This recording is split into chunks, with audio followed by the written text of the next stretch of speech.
Hi there, welcome to QA Box Let's Test, and this video we are going to learn how can we intercept the network request in Cypress. This is the web page that I have created, and this web page is going to fetch the data from this particular endpoint. So we are going to fetch some users from this response. There are three buttons. This load 3 is going to fetch 3 users from this whole list. Load 5 users is going to fetch 5 users, and this load 1 user is going to fetch a specific user, right? So to understand the network request, let's open the developers toolbar and click on the networks tab. Make sure that this all is selected.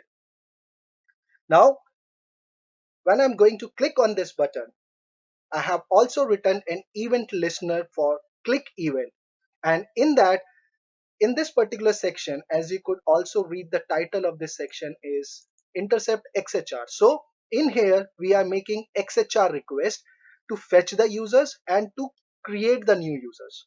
Okay, in this bottom section we are fetching the users using the fetch API, and we are again using fetch to post the users. Okay, so when I'm going to click on this button, only this section would get updated, not the whole page. So let me click on this, and in here you see this is the network request that we have made to this particular endpoint to fetch 3 users. All right, and the type of the request is XHR. If you do the same with this, again we have fetched 3 users from the same endpoint, but this time the type of the request is fetch.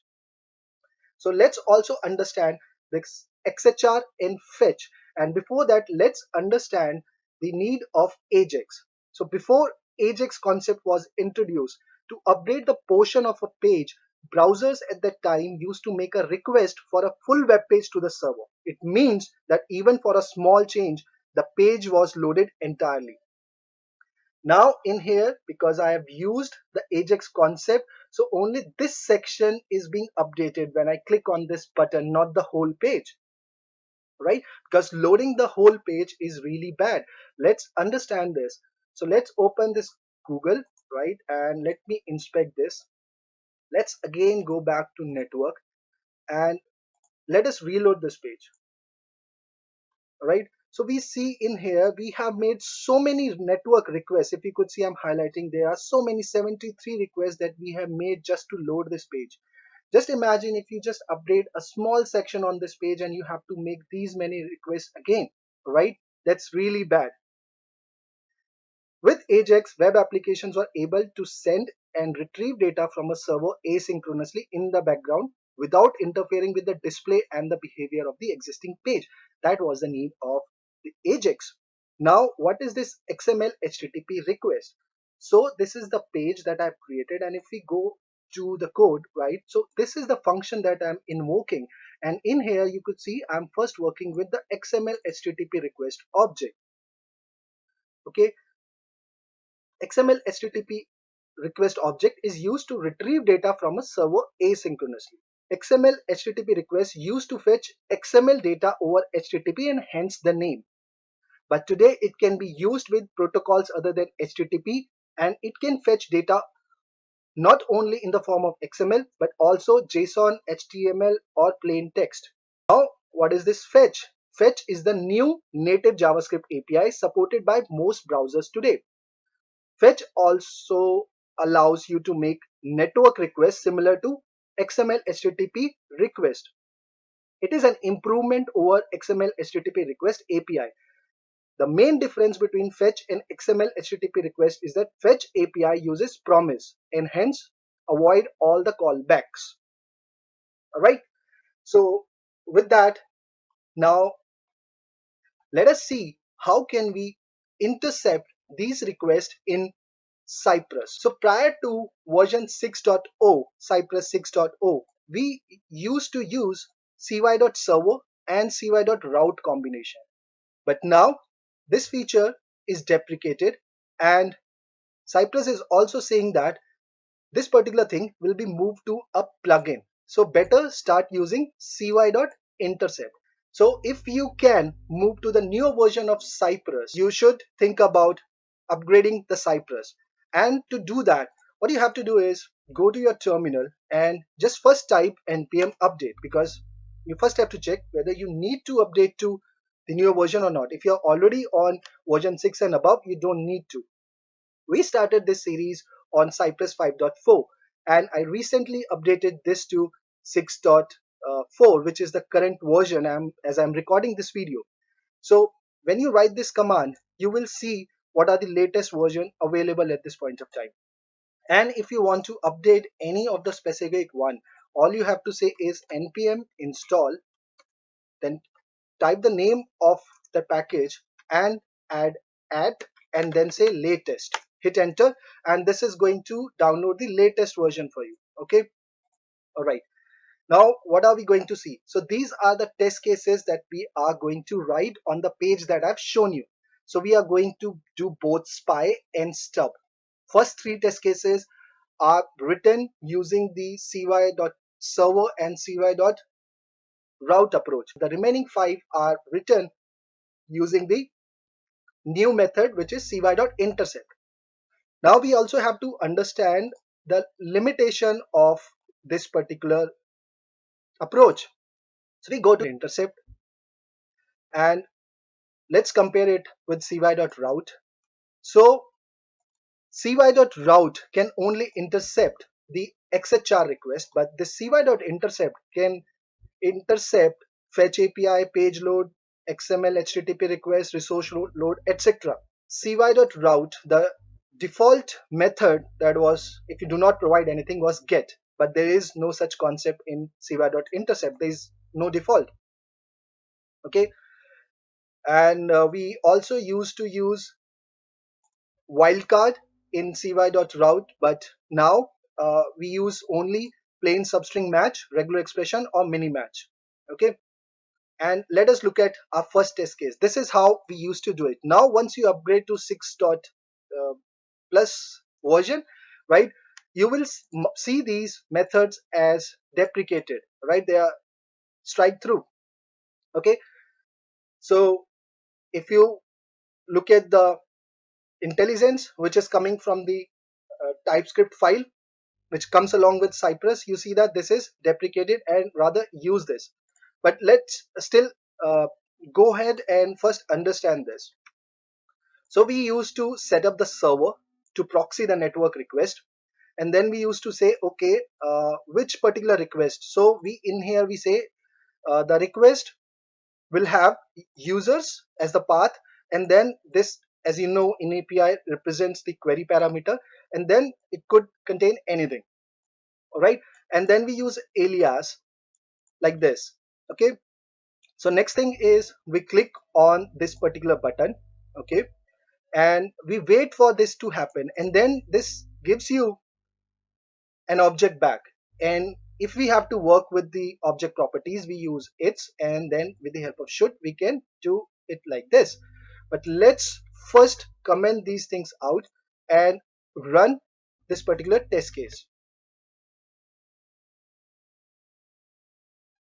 All right, so we see that 3 rows are being added in here when we clicked on the load 3 button, and this is the XHR, I guess, object. Let us inspect this particular thing. Go to console, and in here you see this command yields you this XML HTTP object, and in that you have status property. Okay, so what you can then do is you can say its status should equal to this, and this is the assertion that we have written on the UI. All right, all right, so let us run this. And okay, so you could see this is being passed, and this particular thing is for the rows that are being added to this table. All right, now let's move on to the other test case. So what is the difference between spy and stub, right? So spy is you're just intercepting whether that request is being made or not, and stub is basically when you change the behavior of it. Okay, that is stubbing. So at this point of time we are only spying things. Okay, spying the network request. So in here again, since when we enter data in here, we are going to make the post call. Okay, so it is a post and the route is this, and then again we are using alias and saving it like this.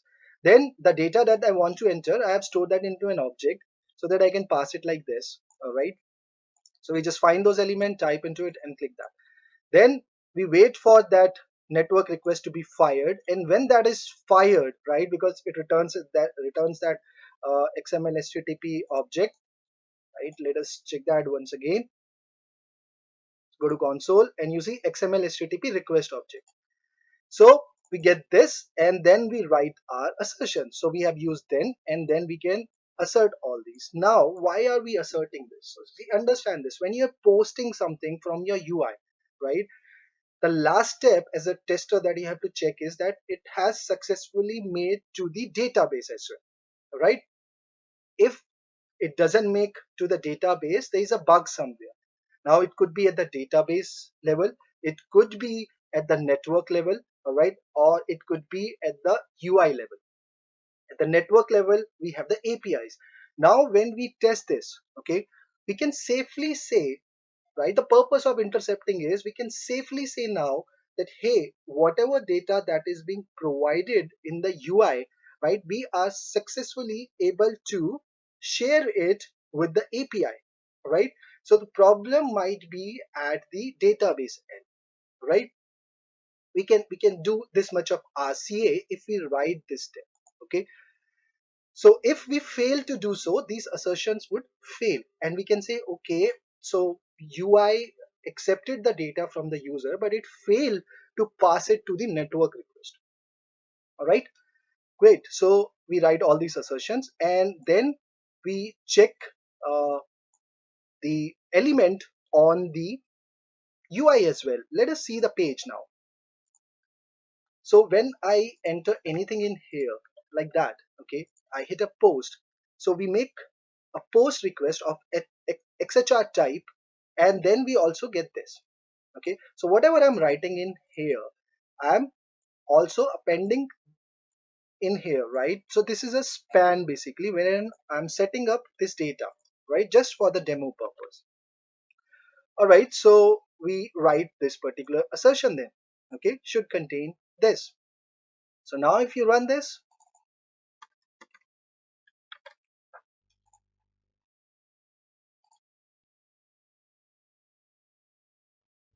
okay, so you could see we have entered avi and we have entered a.b at c.com, right, and then we also intercepted the post request and we checked for all these things. Okay, so we asserted the response, right? Sound simple? Now let's move on to the stub one. So how can we stub things? So again, we are working on the get request, and this is how we used to pass in the data, right? So this is the second parameter, and through this parameter we are stubbing our request. So rather than reaching the server, right, when we say whenever I make a request to this endpoint, right, serve the response from the user.json. So I've created this user.json under fixtures. Okay, and we have three records in here, right, with the ID 101, 102 and 103. So we go back to the test case, and in here we are simply following the steps, like we are clicking on the button, all right, load three users, and then we are waiting for that to happen, and then at the end we are checking it. So now this time, so if we go back to this page, you hit load three and this is what you get: ID 1, 2 and 3, right? This is the response from the server, all right? So you get this 1, 2 and 3. But now we have stubbed this, so we'll get our stub data. So let me save this and the test case would start. All right, so now you see 101, 102 and 103, right? This is how you can stub the network request. Now we have to work with fetch. Okay, so let us try to replicate those things. So the command that we have to use is cy.intercept. So we go to this documentation and we get cy.intercept URL and route handler. So we have these different things, like we can pass in method, URL, route handler, okay, and then we have route matcher. So method, URL are self-explanatory. Route matcher is, instead of using those wildcards, now you can pass in an object, and in that object you can pass a lot of things.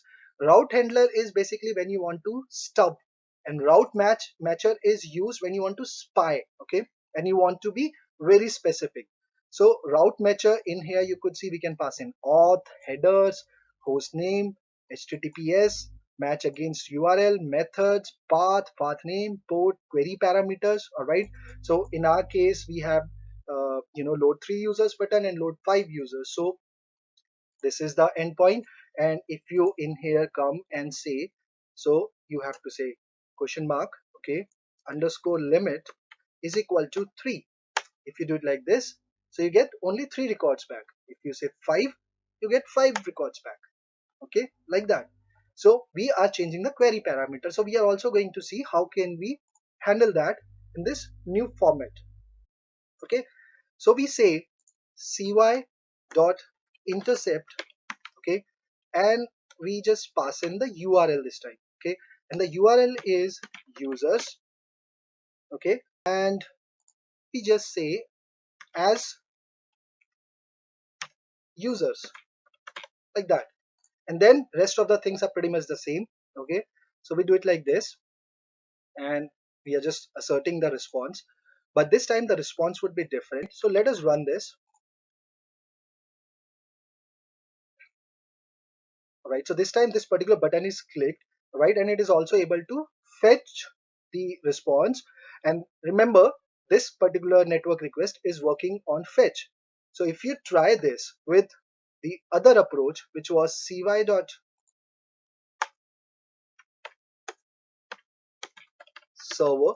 and you can say in here cy.route, okay, like that, and if you run this, so you see this is going to not work. It is going to fail because it will not be able to intercept this request and will fail in here, right? You see, that is the problem with this approach, okay. So therefore the better method is to go for this cy.intercept, okay. So yes, if we run this, everything works, okay. All right, now how can be I specific, because in here I have load 3 and load 5 users. So if I click on 5, even here you could see that this thing has worked. So I have to be specific. How can I be specific? So instead of passing it like this, I have to pass it like an object, okay. And in here I can say path name, and as you could see the intelligence is available. So you just say path name is users. We have method, okay, and the method is of course get in this case, and you can also say query, okay, and this is an object. So you just pass in underscore limit, all right, that's the query parameter name, and you set it to 3. Now this is something that we have to understand. So everything that we pass in the request has to be a string, okay. So we just make it a string like this, all right. And now if I execute this, it is only going to intercept the request which contains the query parameter 3, all right, and not 5, okay. You see, now that is not intercepted. So now we are stubbing this response. And how are you going to stub this, okay. So again, it's simple. All we have to do is, let us copy this code, come in here, paste it, and what we can now do is, instead of passing the string, we have to pass in another object, okay, because we are stubbing it.